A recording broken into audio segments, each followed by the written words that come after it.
Hey everyone, Kunik here, back with another RPG horror story for you today. And in today's story, we have another post from our new community subreddit by user Maleficent Hold 9576. In this story, we have a DM that has a chance to become a player and immediately uses his newfound player privileges to have main character syndrome.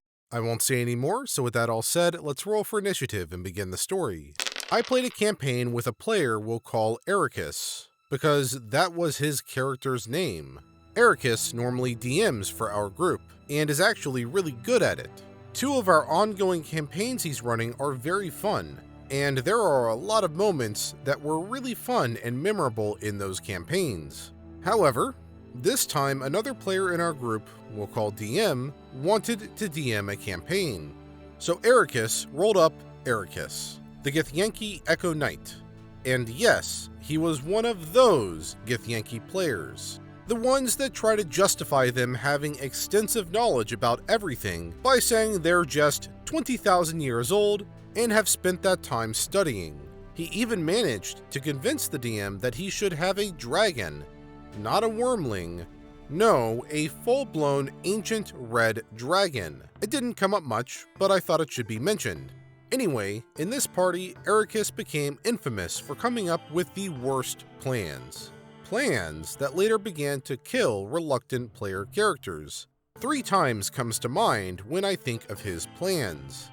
Keep in mind, this was several months ago, and my memories are a little fuzzy. 1. Arakis vs. Adore. This was the first time we caught a glance into the inner machinations of Arakis' mind. We were in the first dungeon of the campaign to retrieve an artifact for an employer.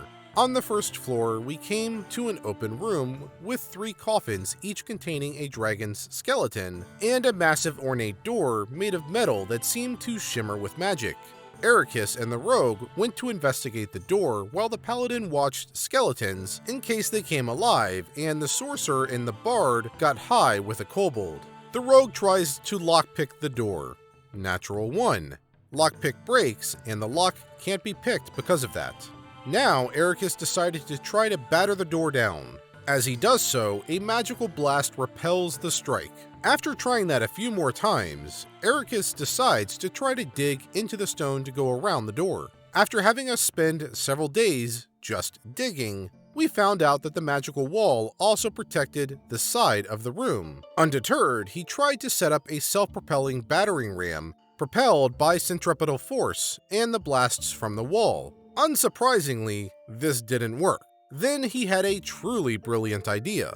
You see, the sorcerer was a wild magic sorcerer with a custom wild magic table.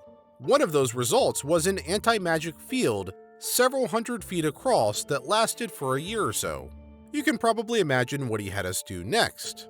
We spent several weeks just having the sorcerer use tides of chaos and then cast the spell. Eventually we got in, and the wall was dispelled, but not before we used up most of our rations. So we had to eat zombies for the rest of the dungeon. No fatalities yet, but that will soon change. 2. The heist of the century. With the artifact in hand and the paladin and sorcerer dead, long story short, the sorcerer was crucified by the town guards after kicking the paladin's throat out as a joke. And the warlock and Cal, yes, an actual Cal, joining the party was planning a heist to steal a second most definitely evil artifact. The party had just settled on the plan of using the warlock's bag of holding and the artifact to put a bunch of ghouls inside the museum as a distraction, and everyone was content that it would work. So we each went to work on our part of the plan, except for Arakis.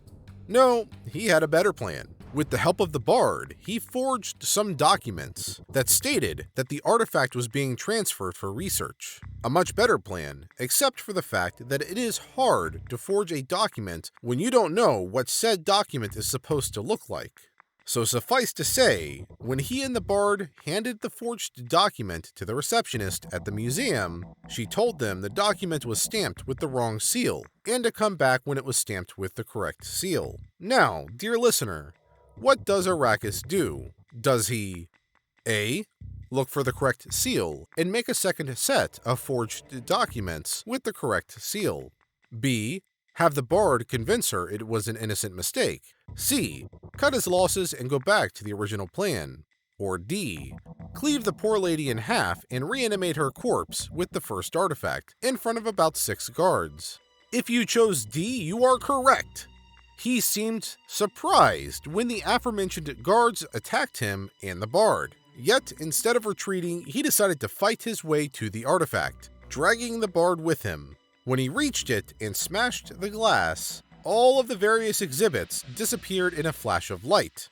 As it turned out, the warlock, who was in charge of scouting the museum, was too busy admiring/drooling over the various powerful and priceless exhibits to notice that each case has a glyph of warding loaded with teleport. Lucky for Arakis, there was a skylight.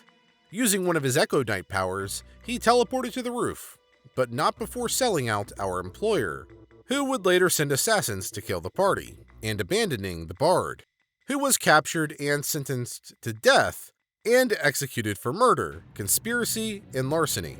The party proceeded to burn the evidence, escape the city that was now on lockdown, and flee the continent. 3. Arakis and the 2 not-so-little pig demons, now joined by the barbarian, bard's replacement, and the fighter, new player.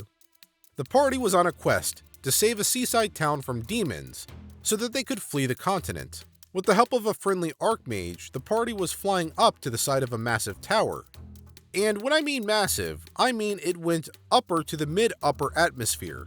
Along the way, we fought a few demons, but nothing noteworthy, until we came across 2 Nalfishnees. In case you don't know, Nalfishnees are a CR13 pig demon that can fly, teleport, and deal about 62 damage on average if all attacks hit, which was very likely with a +10 to hit. They also have lots of resistances and magic resistance, which crippled some of the few ways we could hurt them, as the party was mostly martial classes and had 2 magic weapons between the 6 of us. The best of which was a +1 longsword, which belonged to the warlock, and she refused to give it to anyone else. Now, there were 6 4th level PCs, so if we fought them, we'd probably die. Luckily, they weren't doing their job, and we managed to sneak past them. But then, Arakis had his most brilliant idea yet, and the one we all make fun of him for. At the top of his lungs, he yelled, "Hey!"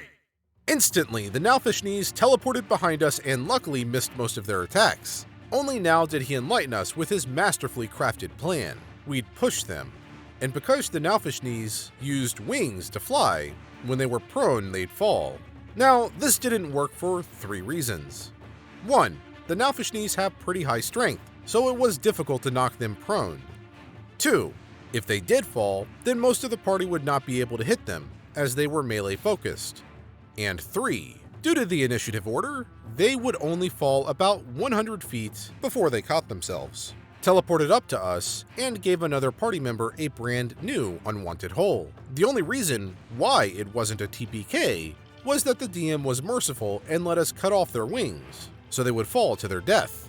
So we only had to deal 1/4 of the damage we would have had to deal otherwise. And because we were sitting on a stockpile of health potions we never used. In the end, the cow and the fighter were dead, the barbarian was bleeding out, and the rogue and warlock were beaten up pretty badly. Where was Arakis, you may ask? Well, the funny thing is that when he provoked the demons, the DM had to end the session to figure out what she would do if we were killed. When the next session came around, we found out Arakis couldn't make it for that session. And as it turned out, Arakis had the other one of the 2 magic weapons. But at least he didn't get any of the XP from that fight. The surviving members leveled up once, and almost leveled up again. He later would defend his decision in the deaths of the PCs by saying that because of the PC's death and his brilliant strategy, several members of the party became much more powerful because of it. Before I end this post, I want to say I have nothing against Arakis' player. He is a fantastic DM, with some incredibly fun and memorable moments from his campaign.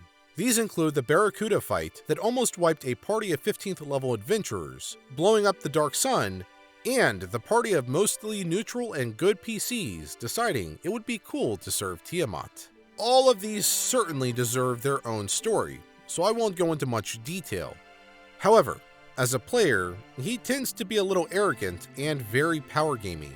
Not to say all of his PCs were nightmares. He had some pretty cool ones. Like the alchemist artificer who used magic and alchemy to create mathematically perfect meals. At least the others weren't as bad as Arakis. And I'm confident that even if he wanted to, he would not be able to make a character worse than Arakis. End post. Well, this was certainly a trip, to say the least. And honestly, it's one of the few times where I've actually had to pause our recording to laugh because of how ridiculous the situation has become in the story. So at the very least, I got some entertainment value out of it, and hopefully you all did too. But that said, maybe, just maybe, Arakis' player learns that he is not the main character, and that if the group collectively agrees to do something, he should follow through versus doing his own thing. I get doing it once or twice early on as you're trying to understand and get a feel for the party and the dynamics, but after that first or second time, especially if they led to a player death, I would maybe not do that anymore. Stick to planning things out with the party and don't throw anything spontaneous on them. Anyhow, that's it for today's story. As always, the source of the story is in the description below. And if you like the story and you want to see more videos just like this one, be sure to hit that subscribe button and bell notification icon in order to be notified of my future videos. And as about 80% of you watching are not subscribed, it would be doing me a huge favor for you to do so in order to help keep the community growing. Anyhow, while you wait for my future videos, here are a few related videos that you can watch in the meantime.